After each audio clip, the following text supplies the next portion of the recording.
আসসালামু আলাইকুম এভরিওয়ান। আপনারা যারা জাপানে পড়াশোনা করতে চান তাদের জন্য সেরা একটা সুযোগ হচ্ছে নেক্সট স্কলারশিপ। আজকের এই ভিডিওতে 2026 সালে নেক্সট স্কলারশিপের মাধ্যমে কিভাবে ফ্রি জাপানে এসে পড়াশোনা করতে পারবেন তার সম্পূর্ণ গাইডলাইন থাকবে। অ্যাম্বাসি ট্র্যাক এবং ইউনিভার্সিটি ট্র্যাক এই দুটো ট্র্যাকে কিভাবে আবেদন করতে হয়, কিভাবে প্রস্তুতি নিতে হয়, সকল কিছু থাকবে A to Z।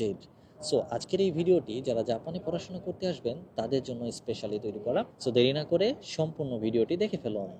আজকের এই ভিডিওতে যেহেতু আমি নেক্সট স্কলারশিপ নিয়ে কথা বলবো, তো প্রথমেই জেনে নিই নেক্সট স্কলারশিপটা আসলে কি।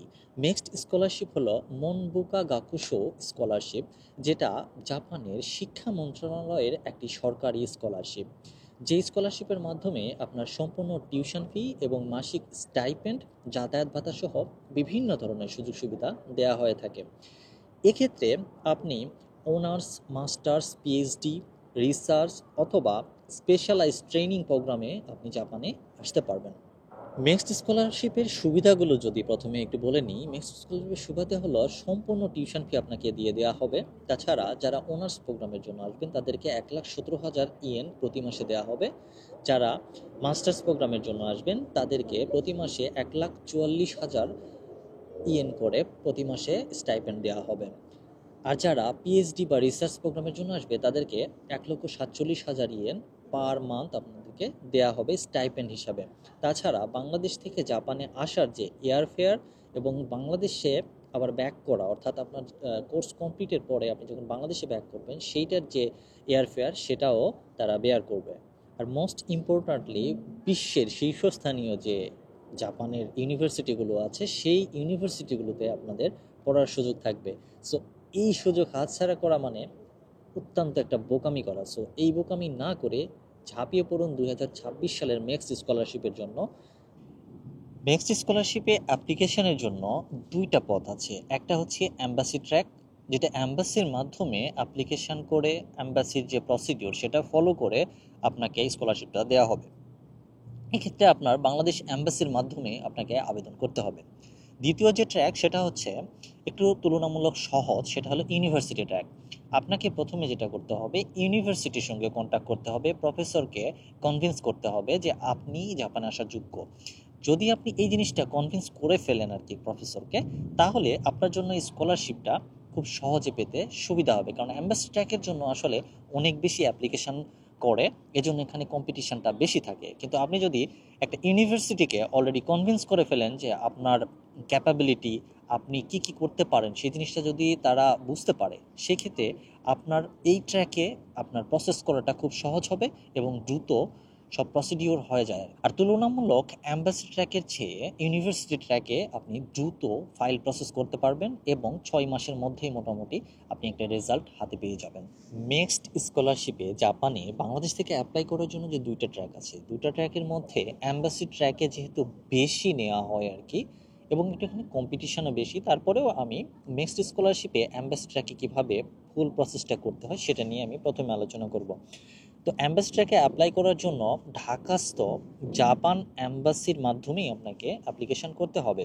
এক্ষেত্রে জাপান অ্যাম্বাসির যে ওয়েব পেজ আছে সেখান থেকে আপনাকে অ্যাপ্লিকেশন ফর্মটা ডাউনলোড করে নিতে হবে। ডাউনলোড করে সেটা ফিল আপ করতে হবে এবং এপ্রিল-মে মাসের মধ্যেই সাধারণত এটা ডেডলাইন থাকে এবং এই ডেডলাইন্সের মধ্যেই আপনার ফর্মটা সাবমিট করে দিতে হবে।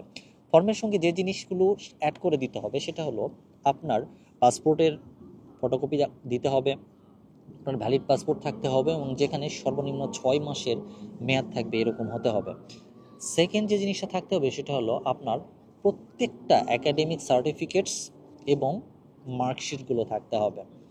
তাছাড়া আপনার যদি নাট বা জেএলপিটি অথবা আইএলটিএসের কোনো স্কোর থেকে থাকে সেইটা আপনাকে সাবমিট করতে হবে। কারণ এটা যদিও রিকোয়ার্ড না যে আপনাকে এটা থাকতেই হবে, আর যারা মাস্টার্স পিএইচডির জন্য আসবেন তাদের জন্য আইএলটিএস অথবা জেএলপিটিতে ভালো স্কোর মাস্ট লাগে আর কি। যদিও আপনার এটা রিকোয়ার্ড না, কিন্তু আপনার যদি নাট, জেএলপিটি অথবা আইএলটিএসের কোনো স্কোর অ্যাক্টিভ থেকে থাকে তাহলে আমি মনে করি যে এই জিনিসটা সাবমিট করলে আপনি কোনো না কোনোভাবে একটু বেনিফিটেড হবেন। সো আপনি যদি একটু সুযোগ সুবিধা বা আপনার যদি এটার কারণে যদি আপনার সুযোগটা একটু বেড়ে যায় তাহলে সেই সুযোগটা কেন হাতছাড়া করবেন? সো অবশ্যই সেই জিনিসটাও সাবমিট করবেন। তো এগুলো সব কিছু সাবমিট করার পরে আপনি যখন এম্বাসিতে আবেদনপত্রটি জমা দিবেন নির্দিষ্ট টাইমের মধ্যে। তারপরে আপনি যে জিনিসটা করতে হবে সেটা হলো আপনাকে লিখিত পরীক্ষা দিতে হবে। ইংলিশ এবং ম্যাথমেটিক্সের উপরে আপনার কিছু পরীক্ষা নেওয়া হবে আর কি। তো এই রিটেন পরীক্ষায় যদি আপনার ভালো হয়, আপনার যদি সিলেক্টেড হন রিটেন পরীক্ষায়, তাহলে আপনাকে যেটা করা হবে মৌখিক পরীক্ষার জন্য আবার ডাকা হবে। তো এই যে লিখিত পরীক্ষায় যারা মাস্টার্স বা পিএইচডির জন্য বা রিসার্চ প্রোগ্রামের জন্য আসবেন, তাদের রিসার্চ প্ল্যান, তারা কিভাবে আগাতে চায়, এই যে দূরদর্শিতা বা আপনার ভবিষ্যৎ প্ল্যান কি, এই জিনিসগুলো নিয়ে বেশি কোশ্চেন করা হয় বা এই জিনিসগুলো বেশি ওখানে উল্লেখ থাকে। আর একটা জিনিস বেশি ইম্পর্ট্যান্ট, সেটা হলো যে আপনি যদি কলেজ থেকে হন তাহলে কলেজের লেকচারার, আপনি যদি ভার্সিটি হন ভার্সিটির লেকচারার, আপনার লাস্ট যে এডুকেশন ব্যাকগ্রাউন্ড সেখান থেকে আপনার সুপারভাইজারের থেকে রিকমেন্ডেশন লেটারটা অবশ্যই নেবেন। কারণ এই রিকমেন্ডেশন লেটার খুবই ইম্পর্ট্যান্ট আপনার অ্যাম্বাসি ট্র্যাকের জন্য, যে সে কি রিকমেন্ডেড কারো মাধ্যমে কিনা। কারণ এখানে তো অ্যাপ্লিকেশন করতেছে অনেকেই, আর এই রেকমেন্ডেশন লেটারটার উপরে অনেক কিছু ডিপেন্ড করে। নেক্সট স্কলারশিপের জন্য প্রাথমিক আপনাকে নির্বাচন করা হবে জুলাই আগস্টের মধ্যে, এবং চূড়ান্ত নির্বাচন হবে নভেম্বর ডিসেম্বরের মধ্যে। তো নভেম্বর ডিসেম্বরের মধ্যে আপনি জানতে পারবেন যে নেক্সট অর্থাৎ 2026 সালের নেক্সট স্কলারশিপে আপনি অ্যাম্বাসি ট্র্যাকের মাধ্যমে অর্জন করেছেন কিনা, আপনার যাওয়া হচ্ছে কিনা, সব রেজাল্টটা ওখানে পেয়ে যাবেন। ইউনিভার্সিটি ট্র্যাকে আপনি যখন অ্যাপ্লিকেশন করতে যাবেন নেক্সট স্কলারশিপের জন্য, তখন আপনাকে যে জিনিসটা করতে হবে, প্রথমেই আপনার ইউনিভার্সিটির সঙ্গে কন্ট্যাক্ট করতে হবে। অর্থাৎ ইউনিভার্সিটির ওয়েব পেজ থেকে আপনাকে খুঁজে বের করতে হবে আপনার সাবজেক্টের সঙ্গে কোন ইউনিভার্সিটির কোন সাবজেক্টটি মিল আছে এবং সেটা নেক্সট স্কলারশিপের আন্ডারে কিনা। আপনি যখন এই জিনিসটা বের করে ফেলতে পারবেন, তারপরে সেই ইউনিভার্সিটিতে আপনি অ্যাপ্লিকেশন করে ফেলবেন। এবং আপনাকে যে জিনিসটা করতে হবে, আপনাকে কোনো একটা লেকচারার বা কোনো একজন প্রফেসরকে যেটা করতে হবে, আপনাকে কনভিন্স করতে হবে যে আপনি সেখানে যাওয়ার জন্য উপযুক্ত। তো আপনার সব কিছু প্রসেস এটা ইউনিভার্সিটির সঙ্গে হবে, এবং ইউনিভার্সিটি যদি আপনাকে মনে করে যে হ্যাঁ আপনি নেক্সট স্কলারশিপের জন্য অ্যাপ্লিকেবল, তাহলে আপনার অ্যাপ্লিকেশনটি তারা নেক্সট স্কলারশিপ কর্তৃপক্ষের কাছে এটা ফরওয়ার্ড করে দিবে, এবং সেখান থেকে আপনার প্রসেসটা হবে। এটার জন্য কি কি রিকোয়ারমেন্ট থাকে, এটা আপনার প্রশ্ন হতে পারে। এটার জন্য আপনার যে জিনিসটা করতে হবে, আপনার আবেদন করতে হবে, রেকমেন্ডেশন লেটার লাগবে, তাছাড়া আপনার আইএলটিএস এবং জিএলপিটি কোনোটার যদি স্কোর থাকে সেই জিনিসগুলো আপনাকে শো করতে হবে। আপনার রিসার্চের প্ল্যান যদি থাকে সেই জিনিসগুলো তাদের সঙ্গে শেয়ার করতে হবে। একইভাবে আমার যে অ্যাম্বাসি ট্র্যাকে যেভাবে কথা বলেছি সেই জিনিসগুলো সবই লাগবে। তবে এক্ষেত্রে আবেদনপত্রের জমা নেওয়ার যে সময়টা বা এই সিলেকশন প্রসিডিওরটা, এইটা ভ্যারি করে ইউনিভার্সিটি টু ইউনিভার্সিটি। সো কোনো ইউনিভার্সিটি আগেই শুরু করে, কোনো ইউনিভার্সিটি পরে শুরু করে। তো এটা ডিপেন্ড করে। তো আপনি যে ইউনিভার্সিটিটা সিলেক্ট করবেন সেই ইউনিভার্সিটির সঙ্গে কন্ট্যাক্ট করে তাদের ওয়েবসাইট থেকে সকল ইনফরমেশন পেয়ে যাবেন, যে কবে কখন আপনাকে অ্যাপ্লিকেশন করতে হবে, কবে রেজাল্ট হবে, সব কিছু ওখান থেকে পেয়ে যাবেন। তুলনামূলক ইউনিভার্সিটি ট্র্যাকে সময় কম লাগে, যেহেতু এটা ইউনিভার্সিটির উপর ডিপেন্ড করে। ইউনিভার্সিটি প্রসেসটা করার পরে নেক্সট স্কলারশিপের কাছে কর্তৃপক্ষের কাছে এটা পাঠিয়ে দেয়। সো তারা প্রসেসটা খুব ইজিলি করে ফেলে। সো আমি বলবো যে আপনার যদি ল্যাঙ্গুয়েজ স্কিল ভালো থাকে, অর্থাৎ ইংলিশ স্কিলটা ভালো থাকে, অথবা জাপানিজ স্কিল N2 লেভেলে থাকে, তাহলে আপনি ইউনিভার্সিটি ট্র্যাকের মাধ্যমে চেষ্টা করুন। তাহলে যেটা হবে, আপনি ইউনিভার্সিটি লেকচারের সঙ্গে, প্রফেসরের সঙ্গে ডিরেক্ট কথা বলে আপনার প্রসেসটা আগাতে আপনার জন্য অনেক সুবিধা হবে। একটা প্রসেসই আমি বললাম, একটা হলো ইউনিভার্সিটি ট্র্যাক আর একটা হচ্ছে অ্যাম্বাসি ট্র্যাক। এখন আমি যদি বলি যে কোন ট্র্যাকের কি সুবিধা কি অসুবিধা আছে, আপনার যদি স্কলারশিপের পরিমাণের কথা বলি, তাহলে আপনি যখন ইউনিভার্সিটি ট্র্যাকে আসবেন তখন আপনাকে 100% স্কলারশিপ দেওয়া হবে কিনা বা মান্থলি স্টাইপেন্ড দেওয়া হবে কিনা, এই জিনিসগুলো আসলে নির্ভর করে কত পার্সেন্ট দেওয়া হবে। কিন্তু আপনি যদি অ্যাম্বাসি ট্র্যাকের মাধ্যমে আসেন, তাহলে আপনাকে কিন্তু 100% টিউশন ফি ফ্রি দেওয়া হবে, এবং মান্থলি স্টাইপেন্ড যেটা আমি আগেই বলেছি সে অনুসারেই দেওয়া হবে। অ্যাম্বাসি ট্র্যাকে আপনি যখন অ্যাপ্লিকেশন করবেন, এই প্রসেসটা 9 থেকে 10 মাসের মতো লেগে যায় আর কি। কিন্তু আপনি যদি ইউনিভার্সিটি ট্র্যাকের মাধ্যমে ট্রাই করেন, তাহলে 5 থেকে 6 মাসের মধ্যেই এটার একটা আউটকাম আপনি পেয়ে যাবেন। অ্যাম্বাসি ট্র্যাকে অনেক বেশি প্রতিযোগিতা। অ্যাম্বাসি ট্র্যাকের চেয়ে আপনার ইউনিভার্সিটি ট্র্যাকে যদি আপনি চেষ্টা করেন, তাহলে তুলনামূলক আপনার কম্পিটিশন কম হবে। অ্যাম্বাসি ট্র্যাকে আপনি যখন অ্যাপ্লিকেশন করবেন, আপনার কিন্তু নাট, জেএলপিটি অথবা আইএলটিএসের যে স্কোর, এটা বাধ্যতামূলক না। এটা ছাড়াও অনেকেই স্কলারশিপ পেয়ে যায়, এবং এটার জন্য বাধ্যতামূলক যেহেতু না, সো এটা ছাড়াই আপনি অ্যাপ্লাই করতে পারবেন। কিন্তু বেশিরভাগ ক্ষেত্রে আপনি ইউনিভার্সিটি ট্র্যাকে আসলে হয়তোবা আইএলটিএসে অনেক ভালো স্কোর লাগবে, অথবা জাপানিজে N2 লেভেল লাগবে। তাছাড়া সাধারণত অ্যাপ্লাই করা যায় না। মিক্সড স্কলারশিপে সাকসেস হওয়ার জন্য আপনার কিছু জিনিস ভালো রাখতে হবে।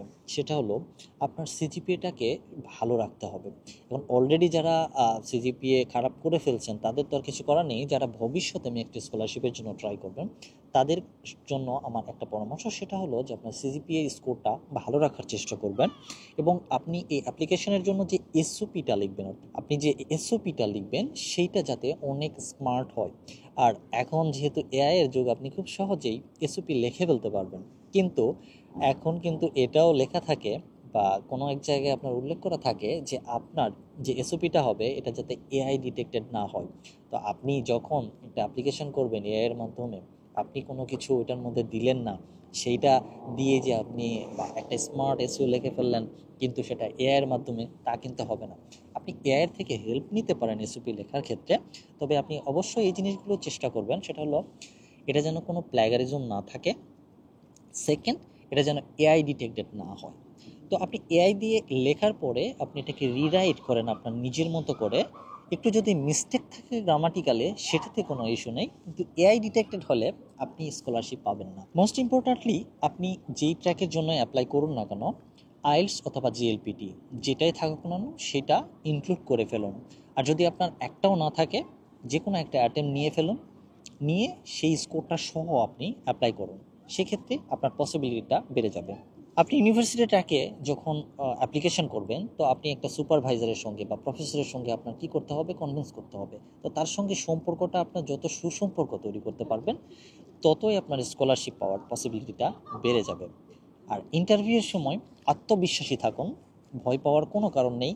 এটার জন্য আপনাকে অনেক কঠিন কোনো প্রশ্ন করা হয়ে উঠবে না, আপনার একাডেমিক রিলেটেড প্রশ্ন থাকবে বা আপনি ফিউচারে কী করতে চান এই জিনিসগুলো নিয়ে একটা ডিসকাশন টাইপের ইন্টারভিউ হবে। তো ইন্টারভিউয়ে কনফিডেন্সের সঙ্গে ইন্টারভিউ দিবেন, কনফিডেন্ট থাকবেন। আশা করছি এই ভিডিওটা যারা দেখতেছেন তাদের মধ্যেও অনেকেই মিক্সড স্কলারশিপ পেয়ে যাবেন। তো মিক্সড স্কলারশিপ পাওয়ার পরে আপনি দ্রুত স্বাস্থ্য পরীক্ষাটা করে ফেলবেন। পরীক্ষা করার পরে আপনি অ্যাম্বাসিতে ভিসার জন্য অ্যাপ্লাই করে ফেলবেন, এয়ার টিকিট করে ফেলবেন এবং জাপানে আসার জন্য প্রস্তুতি নেওয়া শুরু করবেন। কারণ আপনার যখন মিক্সড স্কলারশিপ পেয়ে যাবেন, সাধারণত ভিসা ক্যান্সেল হওয়ার রেশিও নেই। কারণ হচ্ছে আপনাকে কোনো ব্যাঙ্ক অ্যাকাউন্ট দেখাতে হচ্ছে না বা ব্যাংকে স্টেটমেন্ট দেখাতে হচ্ছে না। সাধারণত জাপানে বাংলাদেশ থেকে আসার সময় মেইন যে ইস্যুটা হয় সেটা হলো ব্যাংক স্টেটমেন্টের সমস্যা এবং পেপারসের সমস্যা। তো আপনার সার্টিফিকেটস, আপনার পাসপোর্ট, এগুলোতে আপনার বাবার নাম, আপনার নাম, এগুলোতে যাতে কোনো মিসম্যাচ না থাকে, দেখা গেল যে স্পেলিং মিস্টেক বা এই ধরনের কোনো সমস্যা যদি না থাকে, তাহলে আপনি ভিসা পেয়ে যাবেন এবং জাপানে চলে আসবেন। মিক্সড স্কলারশিপে অ্যাপ্লিকেশনের জন্য যেই গুরুত্বপূর্ণ লিঙ্কগুলো প্রয়োজন, আমি সবগুলো লিঙ্ক ভিডিওর ডেসক্রিপশন বক্সে দিয়ে দিব। এরপরেও যদি আপনাদের মিক্সড স্কলারশিপ নিয়ে আরও কোনো স্পেসিফিক কোশ্চেন থাকে তাহলে ভিডিওর কমেন্ট বক্সে কমেন্ট করতে পারেন। আমি চেষ্টা করব সেই কমেন্টগুলোর উত্তর সেখানেই দেওয়ার। আর যদি মনে করি যে কোনো একটা বিষয় নিয়ে আরও বিস্তারিত বলতে হবে এবং সকলের জন্য এটা ইম্পর্ট্যান্ট, সেক্ষেত্রে আমি হয়তো পরবর্তীতে মিক্সড স্কলারশিপের সেই ইম্পর্ট্যান্ট বিষয়গুলো নিয়ে আর একটা ছোটো করে ভিডিও বানানোর চেষ্টা করব, যাতে করে আপনাদের খুব সহজেই বুঝতে সুবিধা হয়। আশা করি আজকের এই ভিডিওটি যারা মিক্সড স্কলারশিপ অ্যাপ্লাই করতে চান তাদের পথটাকে একটু হলেও সহজ করবে। তো যারা জাপানে বিভিন্ন স্কলারশিপের মাধ্যমে আসতে চায় তাদের সঙ্গে ভিডিওটি শেয়ার করতে পারেন। আপনার মূল্যবান মতামত ভিডিওর কমেন্ট বক্সে কমেন্ট করে জানাতে পারেন, যেটা আমাকে অনেক বেশি অনুপ্রাণিত করে। যদি ভিডিওটি ভালো লেগে থাকে তাহলে একটা লাইক দিয়ে চ্যানেলটাকে সাবস্ক্রাইব করে আমার পাশে থাকবেন এবং পরবর্তী কোনো ইম্পর্ট্যান্ট ভিডিও নিয়ে আবার হাজির হব খুব শীঘ্রই। সে পর্যন্ত ভালো থাকবেন। মিতে করে আরিগাতো। আল্লাহ হাফেজ।